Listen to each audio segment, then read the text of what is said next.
way. And just for the punters too, sorry to jump in, Dash, I know you're hitting a break, but for the punters out there, the Game Pass, this is why it's so good. It's because you can watch the games in half an hour. So you can watch the game condensed without the stoppages. So if you're a Monday morning punter and you want to get on, I mean, you can wake up late, doesn't matter if you get up at 7, 7:30, 8 o'clock, put your bets on tonight, the night before, Betstar open late, and then you can actually watch them in half an hour and enjoy it before. And how long, add a question, Hutchie, how long after the game is the condensed version available? Very quickly. Very quick. Sorry, and it is still there all the way back to week 1 of the season. So if you want a form line as well, you can go back to any week, especially with the NFL one, and watch the condensed game. Scroll to wherever you want as well, and find particular place. If you like the sound of that, if you like the sound of the $2 power lines or the double fixed odds for the railway this weekend, jump onto betstar.com.au or betstar.mobi if you'd like to bet on the go. Fast and friendly service online and over the phone with the best customer service team in the business. We'll be back giving away a Game Pass after this and then talking a bit of NFL. Give us a call 9429 1116 or SMS us 04. This is Bet Stars and Stripes with Dr. Turf, Ed Wyatt and Alice Gander.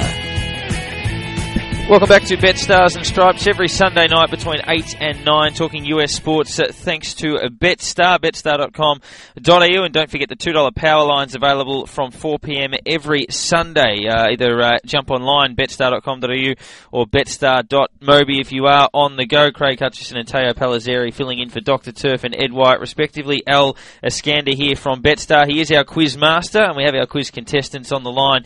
Dylan is out in beautiful Diamond Creek. Dylan, good evening. Good evening, guys. How you going? Very well. Now, the easiest question you'll get is the first one, which is the buzzer test, which is simply your name. So, Dylan, fire away. Dylan. You've passed. Stephen in Terang. Stephen, good evening. G'day, how you going, boys? Not too bad. You are taking on, Dylan, your buzzer test.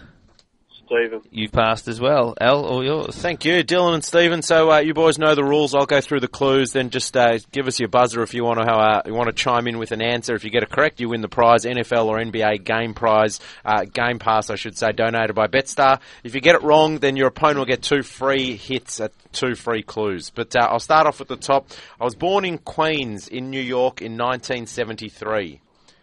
I was drafted in the first round of the NBA draft in 1999. I played for 5 NBA teams. I play as a small forward or a power forward. I won my first and only NBA title in 2010. Dylan. Meta World Peace. Correct, Hey. Dylan. Well done, mate. Dylan, Well done. congratulations.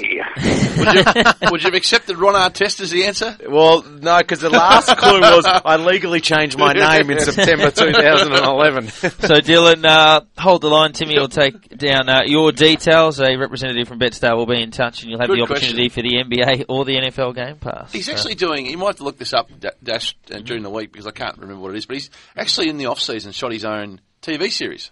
And he's starring as an actor at the moment on cable TV in America. He's shot like a CSI type show. He's the lead on a Meta World Piece. He's a loose cannon. It'd be good viewing. You've seen footage of the riot he caused. I was watching it live that night in the States when it happened. Unbelievable. You do worse than just monitor his Twitter. Some of the things he says is quite extraordinary. Really? Yeah. Just the most spaced out sort of stuff you could ever hear someone... Spaced out kind of stuff. Who changes their name to Meta World Peace? Extraordinary. That is an extraordinary. I love the way everyone just sort of went, yeah, fair enough. Yeah. Like the AFL That's not here. surprising. Imagine if you did that. No way they would acknowledge it, would they? Only Old in whiskers. Yeah, whiskers maybe.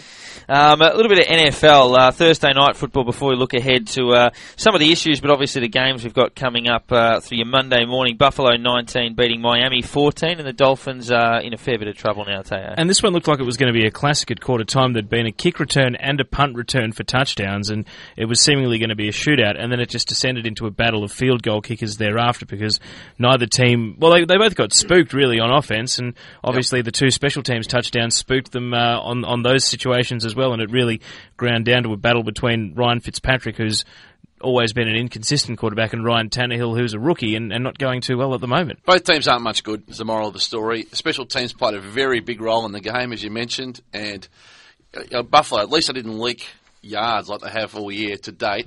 They're a frustrating franchise. Miami is sort of making some small steps forward. Tannehill's not a bad choice as quarterback. I think he'll get there eventually, but both these teams aren't going to factor when the whips are cracking. Before we look at some of the issues, we've got a call on the line, 94291116. James in Glen Iris wants to talk about the NFC versus the AFC. James, good evening. Oh, hi, boys. Great show. The AFC versus NFC is really sort of shaping up a bit like the NBA, with the West being a lot stronger than the East for mine. You've got the 49ers, who are my Super Bowl tip, and then you've got a real ding-dong battle in the NFC North with the Packers and the Bears. And, of course, the Giants are always there, and you've got the Falcons, who nobody really knows whether they're the real deal. My real question is, can you guys see the Packers overtaking the Bears for the division title? At this stage, after Monday Night Football, where Chicago got beaten by Houston, it's left the door open, and Green Bay's offense is starting to click at last. Aaron Rodgers had some pretty bad beats, and of course the fail Mary, the most notable one against Seattle. But I think the door is just slightly ajar for Chicago, because they were flying at 7-1. They were starting to become a lot of people's Super Bowl pick, and winning that division is going to be crucial, because it could be a 10, maybe even 11 win wild card in the NFC, whereas you might even get a potential 7-9 division winner in the AFC, which is poles apart. Yeah, your point's strong, James. One half of the draw is much heavier than the other. On Chicago, I still really think they can win the Super Bowl. They're still my tip. I think they're out to $13 now, Betstar, from $11 last week. So that's about peak odds, particularly given they go in this week without Cutler, and they start outsiders against San Francisco, who are red hot. But if they can win this game, and I kind of got a funny feeling they still can. Campbell's a very credentialed backup quarterback, probably one of the best backup quarterbacks in the competition. He knows their structure. They learned from their mistake last year when the wheels fell off when Cutler went down, and they didn't have a good backup. So I liked them this weekend, and if they win, the $13, if you can forget about it. So I reckon for the punters out there, now's the time to buy Chicago. And Green Bay, I got a funny feeling that they're about to get hot too. And the -3 this weekend in Detroit is a terrific bet for mine, because they have had some time to get themselves together. They've been determined to peak in the second half of the season. Rodgers has said this is a better offense that he's had under his umbrella for 4 or 5 years, the quarterback. And I got a funny feeling that, if he can excuse that fail Mary against the New York Giants, wasn't it, Tal, last year? I reckon that they're going to be right there when the whips are cracking as well. Now, obviously, only one can go through, but they're both good each way odds at the moment. Yeah, Green Bay $9 at the moment, but Paul, who's our US sports expert at Betstar, he's all over them as well. And I think he gave me some interesting stat. In the second half of the season, they are 17-0 for the last 2 years in the second half of the season. So if they find that form in the second half of this season, they're going to be well. They've had injuries, a lot of injuries. They've had no consistency out of Matthews, Woodson, two, multiple Pro Bowl players. I think they'll come good the second half of the year. Sorry, go on, Tom. This morning's game 8, and it's only their second divisional game against Detroit, so they've still got 4 more to go against their fellow divisional rivals, which is a great chance for them to leapfrog Chicago at the top of the division.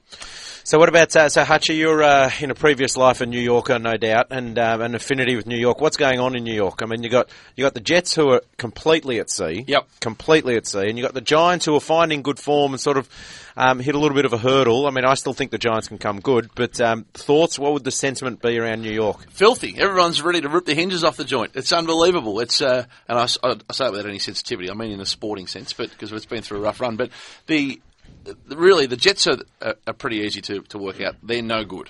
I mean, they're just no good. The coach, Rex Ryan, has a great character, much loved figure, because his style of quote and he's colourful and he's theatrical. He changes his mind every 2 minutes. He's inconsistent.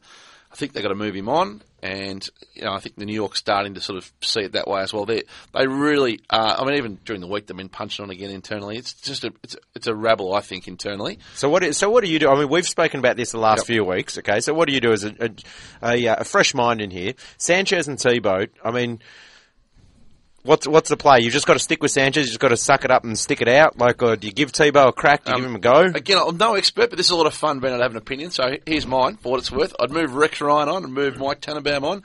I'd tell Woody Johnson, the owner, to get out of things, stop having an influence. Tebow hasn't worked there. Move him on. Gee, the offensive coordinator that they got from Miami's been a bit dubious as well.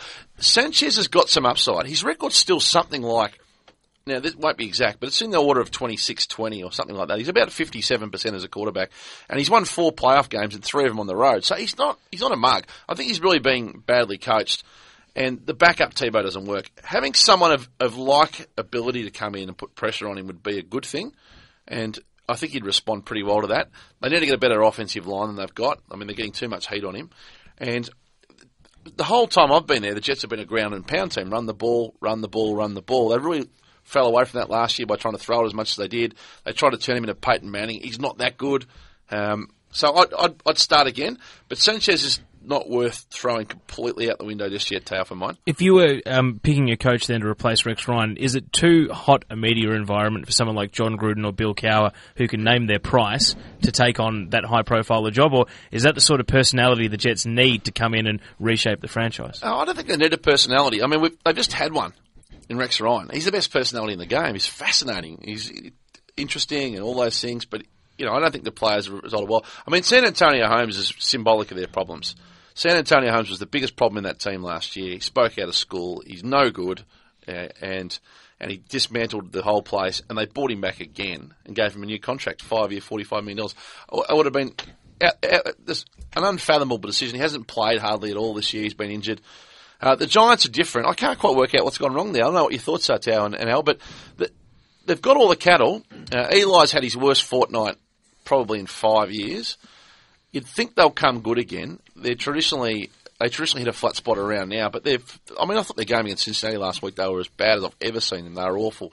Victor Cruz is out of contract. I just wonder whether that's starting to weigh on his mind in the last week or two. He'd like to get it resolved. It's not yet resolved. He's playing for something like $650,000 this year, and he'll be on $10 to $15 million next year. So you'd love to see him get that issue out of the way and try and find some consistency. I think it's going to script. I think that the Giants they got these sort of wobbles in the middle of last season as well. They've been $11 out to $16 in our Super Bowl market. I think that's an overreaction. I just think that, they've hit a couple of hurdles here, but I'd stay faithful. I still think they're well and truly in it. If they get a mulligan, it's that they'd never won in Cincinnati before, and it seems to be a bogey venue for them. The footage of Eli Manning's flooded apartment, was that playing on his mind still, do you think? Or is he in a position where surely he has the money to just buy his way out of trouble in that respect, where many New Yorkers would be really hard up and stuck? We did. I mean, he lives in Hoboken, which is just across the bridge through the PATH train. I'm sure he doesn't get the PATH train, but that's where how the rest of us travelled, to Hoboken. It's one of the lower hanging areas. It was enormously affected. His place was flooded. He moved into a hotel in the city. There's obviously been a lot of disruption to he and his family, and a lot of people in that area. I mean, I think there's a small factor in that.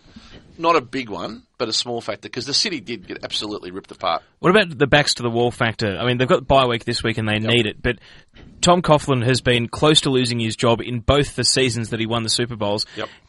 Are the Giants just a team that cannot do it as front runners and everyone's pick? Do they need to be written off to get the chip on the shoulder going in the group? Well, both years they won the Super Bowl, they haven't been in the best 5 teams, really, have they? I mean, even last year, I think they were 8-8 or 7-7. They were right up against it. They're not the most talented team. They've got an unbelievable quarterback, an incredible coach. I think he's a brilliant coach, and they've got generally they have very good offensive and defensive lines and get it done. But they're not made of superstars. Even Victor Cruz was an undrafted rookie who they turned into a star. And their running backs have been a bit of an issue, haven't they? They haven't really had. Ahmad Bradshaw's been good, but not great. So I think they've done well to get the most out of themselves the last 5 years. They'll come again. But their flat spots are probably due to more of a natural correction than they are of them not living up to their star status. They rely on everyone playing well, and Eli playing very well. Assuming they're in the playoffs, you'd still expect someone like Jason Pierre-Paul or Justin Tuck to be rushing Matt Ryan if they're playing, say, they're the lowest seed up against Atlanta. That's their go, isn't it? You can just envisage it happening, but they've got to get there first. They've got to win enough games to make the playoffs. And Atlanta, I mean, the bubble burst a bit last week, 8-1 now. Was always going to happen, I guess, at some point. But they've been on the rise for many a time. I think Ryan still only lost 1 game at home. Love him as a quarterback in his whole career, and we'll see what happens there. But that would be a fascinating contest, Atlanta and New York at the business end. What about New Orleans, guys? I mean, they looked like they were going to have a good year at the beginning of the season. We're all thinking that they were in the Super Bowl betting. They were at the pointy end of the market. Wheels came off. Everyone completely wrote them off. They got out to 100-1 to win the Super Bowl at Betstar. Back now into $31. I think they're 4-5 now or something like that. So they sort of seem to be getting some momentum. Can they? No, they can't win it for mine. And they'll win a lot of games on the way home probably, but I mean their offense is so good. I mean Jimmy